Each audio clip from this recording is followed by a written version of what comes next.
Hello and welcome back. Now we're moving on to the DCP, which is just on the floor here in the wooden box, or casket, as some people might refer to it as. So this stands for Dynamic Cone Pentrometer. It took me 3 weeks to learn. You'll also have it sometimes referred to as a CBR test. I won't let you know what that means. So now we need to open this box here. This tends to be a bit heavy. So just make sure you're using proper technique when lifting this. We've got these two little latches here. Bring those up. I always feel like I'm sort of like in a hotel room and I'm hired out and I've got a sniper rifle in here and I've got a target down below. But I probably shouldn't have mentioned that. So here we go. We'll open that up, and here we go. It's a rusty old thing, isn't it? It's definitely looked better. So we've got a few components here. We've got this thing here. That sits on the floor. We'll get to all this. You've got your main belly of the beast here.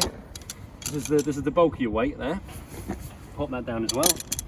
We've got your tape measure, which just sits in a little groove at the back here. When you're putting it back in, that just sits in there.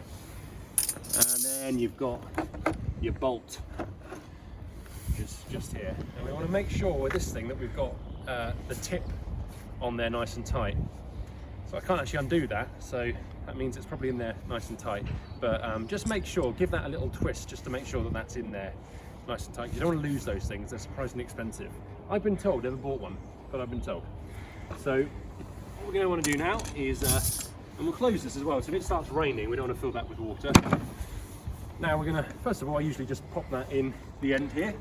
That's going to be your starting little bit there. You can put a bit of WD-40 on here, or a bit of oil, something just to make it go in a bit nicer. This one's going in all right. I tend to find that you get a little bit quicker action if you come at the end here, and then you can just turn it nice and quick there and help it go in.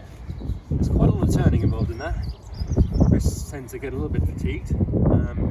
Just give them a nice ice when you get home, or don't. There we go. So now we've got to attach this ruler to well, in this little slot here. This can be a little bit tricky actually. Basically you want to line that up with the hole there, if you can see, and hopefully you see some daylight through there. When you see daylight, you can get your lower body involved here. Then you want to put your little peg there through there, and then it's in there. Now it's not coming out now. So now basically you've turned 4 units into 2. Sandwich them all together. Next we'll go on to the actual practical DCP itself.